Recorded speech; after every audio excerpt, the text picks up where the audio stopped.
exercise 10.4. What is question number first? Find magnitude of A cross B. सुनो अभी, A is equal to I minus 7J plus 7K. B is equal to 3I minus 2J plus 2K. आपने निकाला magnitude of A cross B, तो सबसे पहले A cross B निकालते हैं. कोई एंगल गिवन नहीं है तो A क्रॉस B करेंगे using determinant. A cross B is equal to determinant of I J K. 1 minus 7 7 3 minus 2 2. Expand करेंगे along row first. therefore A cross B is equal, it's I लिखते हैं यहां पे, ठीक है. इट्स माइनस 14 प्लस 14 लिखते हैं. फिर दूसरा होता है माइनस और साथ में बाहर J. इस बार दूसरा एलिमेंट J है. It's 2 minus 21. फिर तीसरा है K के साथ -2 प्लस 21. तो बचा क्या? पहला बचा 0, दूसरा it's -19, so it's plus 19J, फिर प्लस 19K. बराबर आ रहा है. ये हो गया वेक्टर. अब इसका क्या निकालना है? मैग्नीट्यूड निकालना है.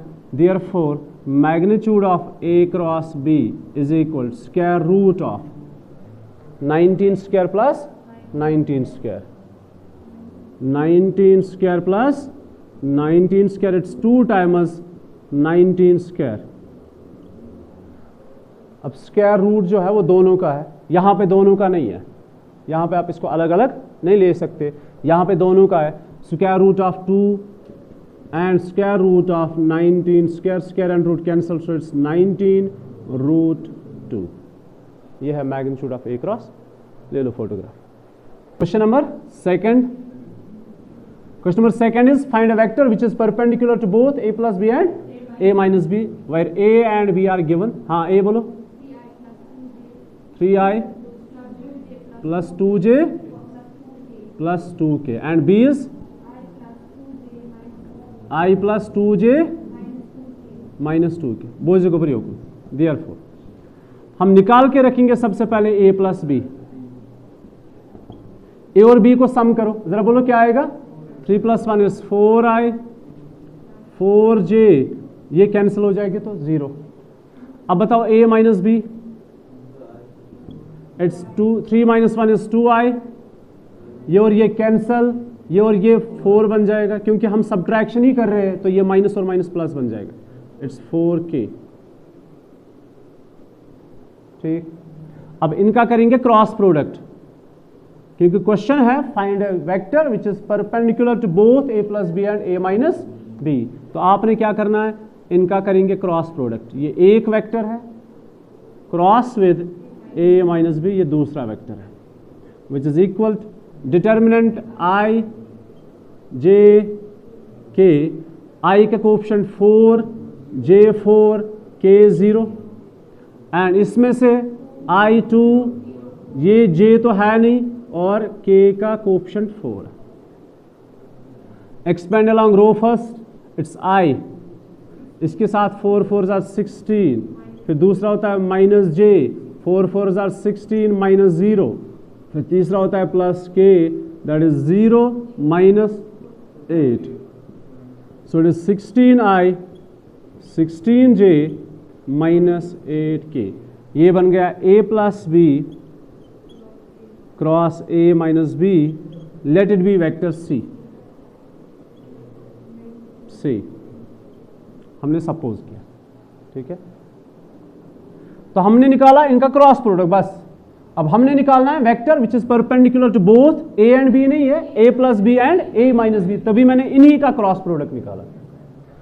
अब इसके लिए हम क्या करेंगे? We know that. देयरफॉर अब हम निकालेंगे मैग्नीट्यूड ऑफ C पहले. Magnitude of C is square root of, हाँ बताओ, 16 square plus minus 16 square plus minus 8 square. अभी करो कैलकुलेट जल्दी से। हाँ बताओ कितना आएगा। 16 स्क्वायर इज 256 तीशा, फिर 256, फिर 64, टोटल बताओ कितना आया। हाँ 576 होता है 24 का। सूश तो कर 24 × 24, 24 × 24। So this is square root of 576 और ये बन गया 24। ये है magnitude of C. Therefore unit vector C, ये हम क्या निकाल रहे हैं, ये कौन सा वेक्टर है, perpendicular to both a plus B and a minus B. यही मेन हमारा क्वेश्चन है। It is 1 by magnitude of c into vector c which is 1 by 24 into 16i 16j 8k 16i 16j minus 8k. So this, therefore, hence this is the vector perpendicular to both a plus b and a minus b. ये है vector, समझ आवा, ले लो photograph. चलो बेटा question number 5, find lambda and mu if, हाँ जरा बताओ, given that 2i plus 6j 27 k cross lambda j mu k 0 vector. इनका करेंगे क्रॉस प्रोडक्ट। कैसे करते हैं, ऐसे करते हैं, ठीक है। It's i j k, it's 2 6 27, it's 1 lambda mu is equal to 0 vector. ठीक, तो expand along row first, it's i 6 mu 27 lambda minus j 2 mu minus 27 plus k 2 lambda minus 6। 0 vector क्या होता है, 0i plus 0j plus 0k, 0i 0j 0k। अभी करेंगे equate coefficients, scalar components, equating scalar components of i, j and k। i की मुझे जरूरत नहीं है क्योंकि i का स्केलर कंपोनेंट में दोनों है, म्यू और लैम्डा, इसको रहने दो। j में सिर्फ म्यू है और k में सिर्फ लैम्डा है, तो मैं ऐसे लिखूंगा equating scalar components of j and k। तो j का है माइनस टाइमस, लेकिन माइनस से ज्यादा फर्क नहीं पड़ने वाला, तो लिखेंगे लेकिन minus times 2 mu minus 27 is equal 0, j का 0, और k का है 2 लैम्डा माइनस 6 इज इक्वल 0। अब यहां से म्यू का वैल्यू क्या आएगा, माइनस को हटाओ, बस last 2 mu minus 27 is equal 0। यहां से लैम्डा का वैल्यू 6/2 आएगा ना, माइनस 6 प्लस 6 बनेगा डिवाइड बाई 2। यहां से म्यू का वैल्यू क्या आया, म्यू का वैल्यू आएगा यहां से 27/2, ये रहेगा ऐसे ही, और यहां से लैम्डा का वैल्यू आएगा 6/2, दैट इज 3। तो ये है value of lambda and mu. खेल खत्म। हाँ, if the unit vector makes an angle with and theta with k, hence find the value of theta। तो एक वेक्टर है, मैं आपको पहले यहां पे एक्सप्लेन करता हूं। एक यूनिट वेक्टर a है, ठीक है। This unit vector a makes angle π/3 with i यही है, then pi by 4 with j and theta with k. So this vector A, but it's a unit vector, its magnitude is 1. This vector A makes pi by 3 with I, मतलब x axis, pi by 4 with j means y axis, and theta with k means z axis. ये तीन axis के साथ 3 angles बना रहा है, that's pi by 3, pi by 4 and theta. अब हमें निकालना है थीटा और the components of the vector A, मतलब वेक्टर A हमें चाहिए, ठीक। तो हम करेंगे late A is a vector with components AI, A1, A2, A3. हमें वेक्टर A निकालना है, तो हमने लेट किया इसके कंपोनेंट्स है A1, A2, A3. Is that clear? So the vector is A1I plus A2J plus A3K. ठीक। Therefore ये गिवन है कि इसका मैग्नीट्यूड कितना है 1. Clear? We know that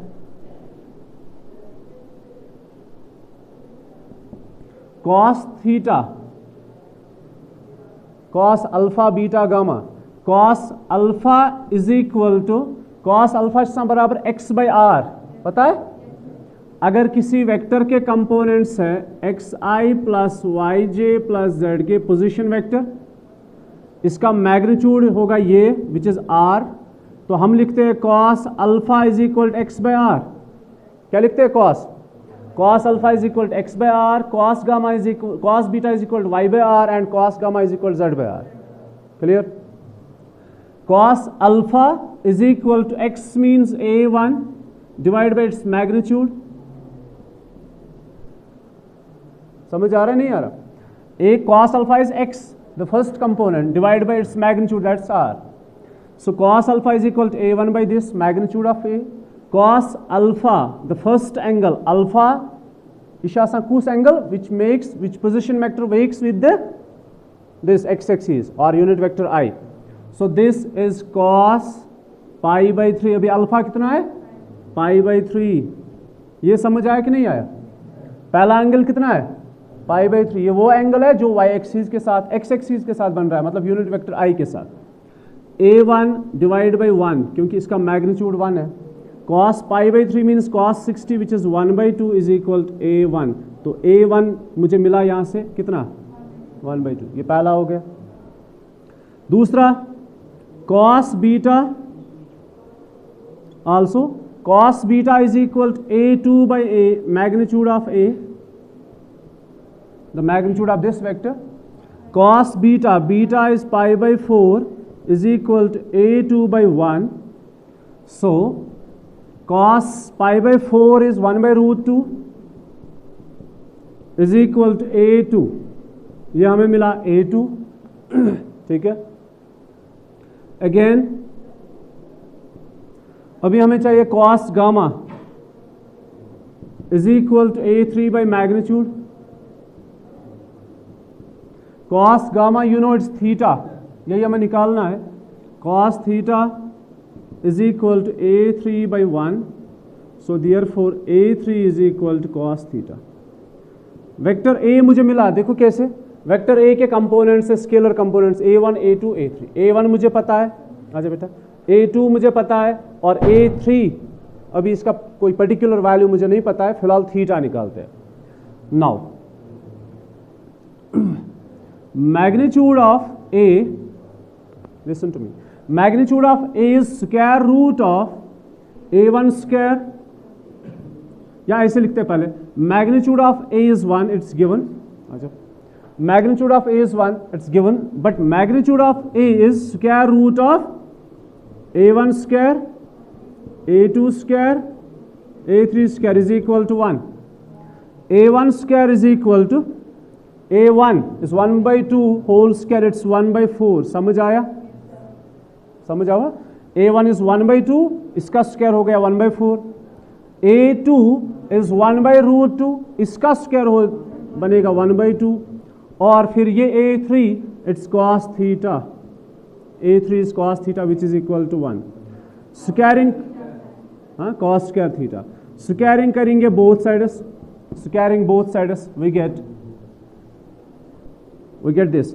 squaring both sides करने से स्क्वायर रूट हट जाएगा, राइट साइड पे 1 का स्क्वायर आएगा तो वो 1 ही रहेगा, तो स्क्वायरिंग बोथ साइड्स करने से हमें ये फायदा होगा, स्क्वायर रूट हट जाएगा और 1 का स्क्वायर 1 आएगा, सो वी गेट 1/4 प्लस 1/2। आप यहां ध्यान रखो, cos square theta is equal to 1, 1/4 plus 1/2 कितना बनेगा, 2 + 6/8 that is 2 3 2 4 that is 3/4 plus cos square theta is equal to 1, so cos square theta is equal to 1 minus 3/4, so cos square theta is equal to 1/4, so cos theta is equal to plus minus square root of 1/4, so cos theta is equal to 1/2 plus minus 1/2। अभी बताओ theta कितना होगा, अब इसको रखते हैं हम positive ही, acute angle, so cos theta, cos का वैल्यू कब होता है 1/2, cos 60 मतलब π/3, so therefore theta is again π/3। तो हमारे पास दो एंगल्स π/3 है, एक अल्फा पहला एंगल भी π/3 है, दूसरा एंगल π/4 है और तीसरा भी π/3 है। तो हमें यहां से क्या मिला, थीटा। ठीक है, हमें चाहिए, मैं एक बार रिपीट करता हूं, एक वेक्टर है a जो यूनिट वेक्टर है, आप सुनो, एक वेक्टर है a जो यूनिट वेक्टर है, तो मैंने लेट किया ये वेक्टर a जो है it's a1i plus a2j plus a3k, its magnitude is 1, it's given. और ये जो वेक्टर है ये x एक्सिस, y एक्सिस और z एक्सिस के साथ 3 एंगल्स बना रहा है, मतलब unit vector i, unit vector j, unit vector k, इनके साथ 3 एंगल्स बना रहा है। पहला एंगल है π/3, दूसरा एंगल है π/4 और तीसरा एंगल थीटा है। तो इसमें से हमें एक तो थीटा निकालना है और हमें इस वेक्टर के कंपोनेंट्स निकालने हैं, मतलब ये वेक्टर निकालना है। तो पहला होता वी नो दैट cos गा अल्फा कस बराबर x/r, याद है, cos alpha is x/r, x is a1, r is its magnitude, तो हमें मिला a1 1/2। Then cos beta is y/r, y means a2 divide by r means magnitude, cos beta is cos π/4 second angle is equal to a2 divided by this 1, so a2 का value आया 1/√2, and cos gamma is third, that's z/r, z is a3 divided by magnitude, cos theta alpha last angle जो है gamma, that's theta, और यही theta हमें निकालना है। तो मैंने क्या कंसेप्ट इस्तेमाल किया, we know that magnitude of this is 1, तो मैग्नीट्यूड निकालते कैसे, square root of a1 square plus a2 square plus a3 square, इनके वैल्यूज सब्स्टिट्यूट किए, इसमें से मुझे मिला थीटा का वैल्यू। ये क्वेश्चन का एक पार्ट मैंने सॉल्व कर दिया। देयरफॉर a1 निकाल के, क्योंकि मुझे चाहिए वेक्टर a1 निकाल के है, a2 निकाल के, अभी चाहिए हमें a3, therefore a3 which is cos theta which is cos π/3 which is 1/2, तो a3 भी हमारे पास है। Therefore vector a is equal which is a1i plus a2j plus a3k is equal to a1 is 1/2, a2 is 1/√2, a3 is 1/2, so vector a is 1/2i, 1/√2j and 1/3k, sorry 1/2k, ये है vector a और ये है हमारे पास theta. ले लो photograph. अभी बताओ क्वेश्चन नंबर 6 क्या है। Question number 6 is given that A dot B is equal and A cross B is equal to 0 vector. हाँ, what can you conclude about the vectors A and? Listen to me. A dot B कब 0 होते हैं? Vector A dot vector B is equal 0. There are two options. Either A is perpendicular to B, ये एक option है, और one among the two is 0, या तो ये एक दूसरे के परपेंडिकुलर है, इनमें से कोई 0 नहीं है, डॉट प्रोडक्ट तब भी 0 हो सकता है। अगर दो वेक्टर में कोई 0 नहीं हो और दो वेक्टर आपस में परपेंडिकुलर हो, तब जाके इनका डॉट प्रोडक्ट 0 होता है। तो एक ऑप्शन है when A is perpendicular to vector B, and another option is either this और दिस इज इक्वल 0 वेक्टर। ठीक है, ये पहले के लिए ऑप्शन है, either they are perpendicular to each other और one among the two is 0 with जल्दी पंच। ठीक है गुबर। And next is A cross B कब 0 होता है? Either the two vectors are parallel to each other, मतलब angle between them is 0। So either A is parallel to B, ये एक ऑप्शन है। जैसे डॉट प्रोडक्ट कब 0 होता है? या तो ये आपस में परपेंडिकुलर हो और दोनों में से कोई वेक्टर 0 नहीं है, या तो दो में से एक वेक्टर 0 है, फिर तो डॉट प्रोडक्ट 0 ही बनेगा। और दूसरा है ए क्रॉस बी कब 0 होता है? Either they are parallel to each other, और या तो इनमें से ए 0 होगा और या तो इनमें से बी 0 होगा। ठीक है, नहीं समझे?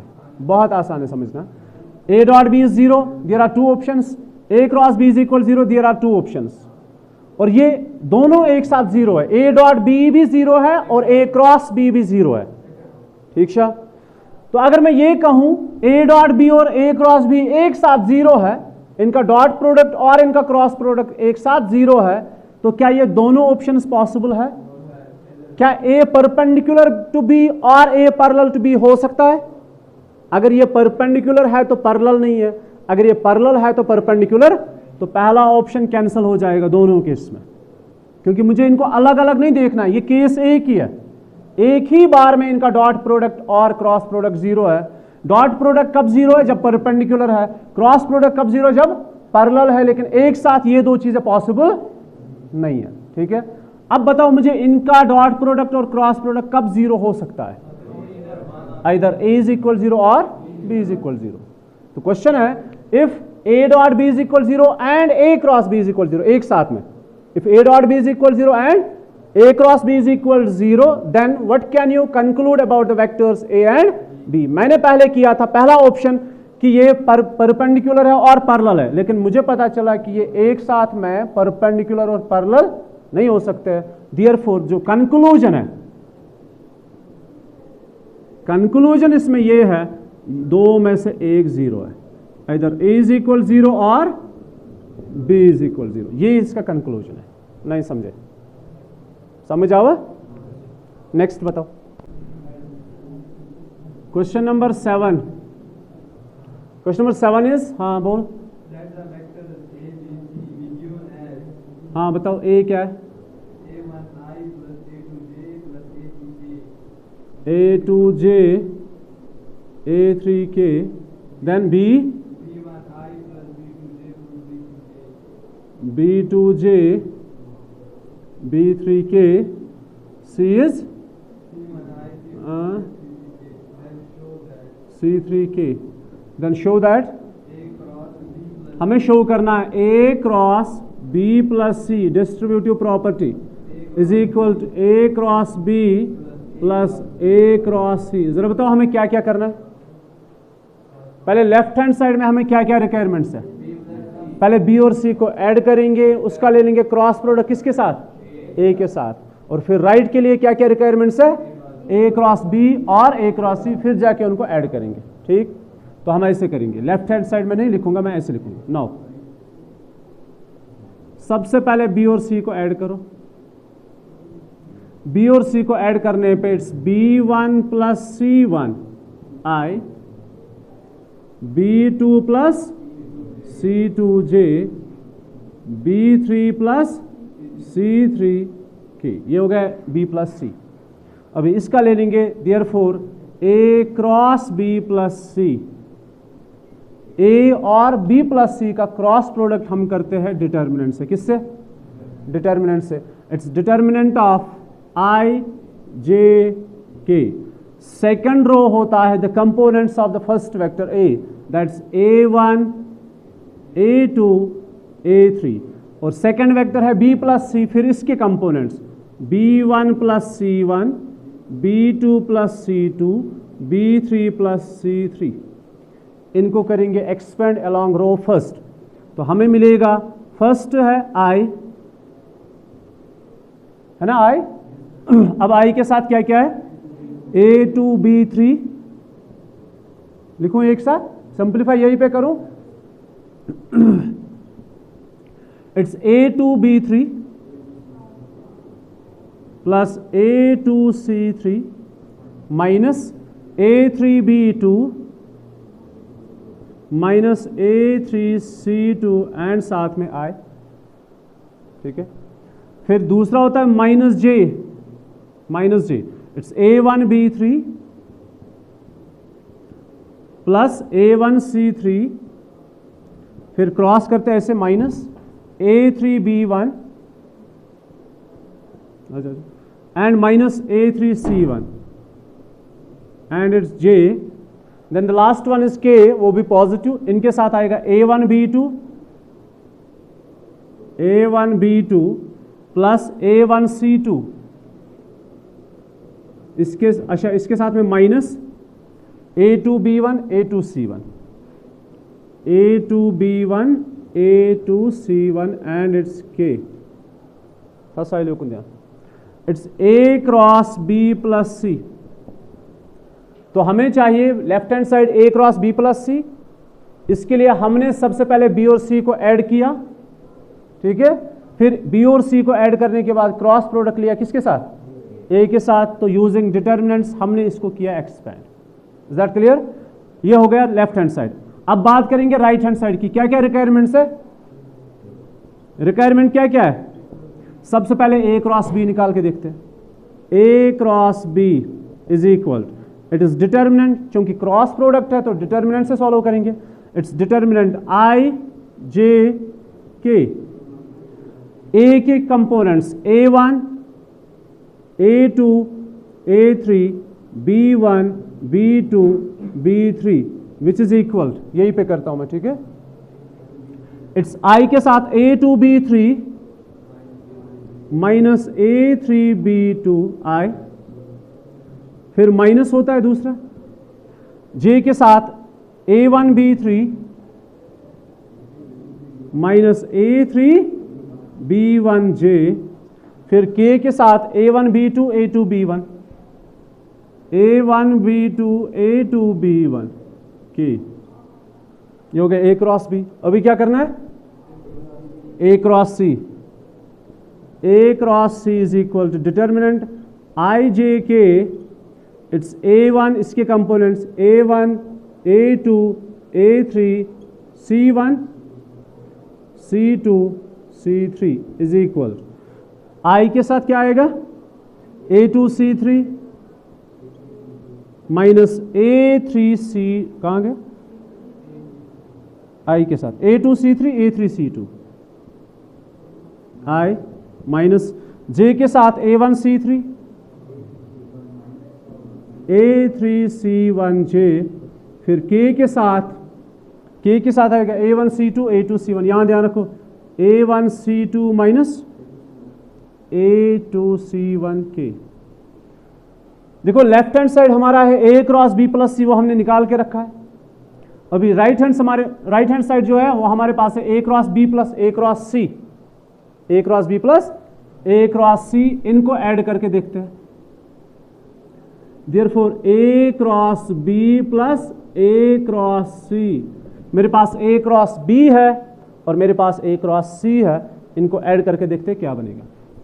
सबसे पहले A cross B, it's A2B3 minus A3B2 I, दोस्ते पा नहीं करना, माइनस A1B3 A3B1 J, फिर प्लस A1B2 A2B1 K, ये हो गया A क्रॉस B। साथ में ऐड करेंगे ये वाला A2C3 माइनस A3C2 I, फिर minus A1C3 minus A3C1 J, फिर तीसरा A1C2 माइनस A2C1 K। जरा देखो इनको ऐड करके क्या आएगा, I कॉमन, ठीक है। जब आप I कॉमन ले लोगे तो बचेगा A2B3 प्लस A2C3, आप चेक करो, ठीक है। देखो इनको ऐड करोगे तो I कॉमन ले लोगे, पहले पॉजिटिव वाला A2B3 मेरे पास है, A2B3 प्लस A2C3 ये भी हमारे पास है, माइनस A3B2 ये भी मेरे पास है, माइनस A3C2 बराबर आया एक। तो जब आप इनको ऐड करोगे ना तो ये बराबर आएगा A cross B plus C बराबर इसी के आएगा, ठीक है। तो ये आएगा A cross B plus C, कौन? A cross B plus A cross C। इनको ऐड करने के बाद ये यही आएगा वापस। सो हेनस वेरीफाइड। ओके, ले लो फोटो। क्या गो क्वेश्चन नंबर 9 है। Question number 9 is, listen to me, हमें चाहिए area of triangle ABC, but concept है वेक्टर का। किसका? वेक्टर का कंसेप्ट है। अगर आपके एग्जाम में ये क्वेश्चन आया ना और फिर आप वो वाला करोगे x1 into y2 minus y3, वो आप नहीं कर सकते, क्योंकि आपके पूरे बुक में वैसा कोई कंसेप्ट वो 11th में है, कोऑर्डिनेट ज्योमेट्री में, मतलब 3 डायमेंशनल में। तो आप यहाँ पे ऐसे नहीं कर सकते, इसलिए याद रखना find the area of the triangle आएगा तो मतलब वेक्टर का होगा। अभी देखो एरिया ऑफ ट्रायंगल हमने परसों पढ़ा था। अगर मान लो ये वेक्टर, यहाँ पे A ले लो, यहाँ पे B ले लो और यहाँ पे C ले लो, ये ओपन बोलते। एरिया ऑफ ट्रायंगल, अगर इसके दो एडजेसेंट साइड्स हमें पता है ना, अगर हमें एरिया ऑफ ट्रायंगल निकालना है, इसके दो एडजेसेंट साइड्स मुझे पता है, मान लो ये वेक्टर A है और ये वेक्टर B है, then area of triangle ABC is 1/2 of magnitude of A cross B। याद है, परसों मैंने बताया था। पता है कुछ? अगर नहीं पता है तो याद रखो। अगर आपके पास ट्रायंगल है ABC, अगर इसके दो एडजेसेंट वेक्टर्स आपको पता है, दो साइड्स इसके पता है, ठीक है, तो एरिया ऑफ ट्रायंगल होता है 1/2 ऑफ A क्रॉस B का magnitude. 1/2 of A cross B नहीं है सिर्फ, क्या है? A cross B vector quantity होती है, हमें निकालना है एरिया जो स्केलर क्वांटिटी होती है। So area of triangle is 1/2 of magnitude of A cross B।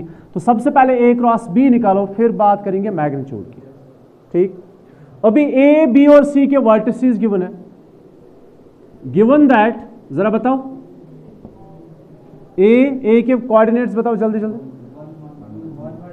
1 1 2, B 2 3 5 1 5 5।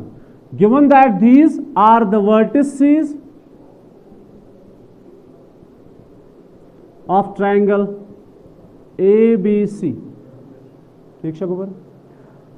तो हमें चाहिए सिर्फ दो वेक्टर AB और AC, तो हम लिखेंगे ऐसे, therefore area of triangle ABC is 1/2 of magnitude of, कोई भी दो साइड आप सिलेक्ट करो, एरिया बराबर आएगा। सो 1/2 of magnitude of AB cross AC।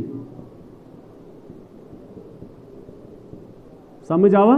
तो मैंने कोई भी दो साइड सिलेक्ट किए, आप ये दो सिलेक्ट करो, आंसर बराबर आएगा। आप ये दो साइड सिलेक्ट करो, आंसर बराबर आएगा। आप ये दो साइड, तो आंसर बराबर ही होगा।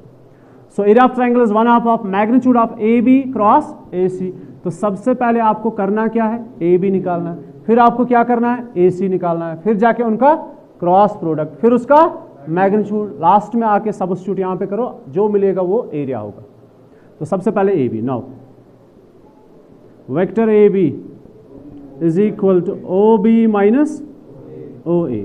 OB, B के कोऑर्डिनेट्स बताओ। अच्छा यहां पे लिख के, B के कोऑर्डिनेट्स है 2 3 5, तो OB क्या होगा? 2I plus 3J plus 5K। I will repeat, AB किसके बराबर होता है? Vector joining 2 points, AB is equal to OB minus OA। तो OB होता है पोजीशन वेक्टर ऑफ B, तो B के स्केलर कंपोनेंट्स है 2 3 5, therefore OB is equal 2I plus 3J plus 5K। Minus करेंगे A के साथ, तो A के coordinates it's I plus J plus 2K, which gives us 2 minus 1, it's I, 3 minus J, 3J minus J is 2J, 5K minus 2K is 3K, ठीक है। तो ये हो गया वेक्टर AB। अब है vector A C is O C minus O A, O C minus O A.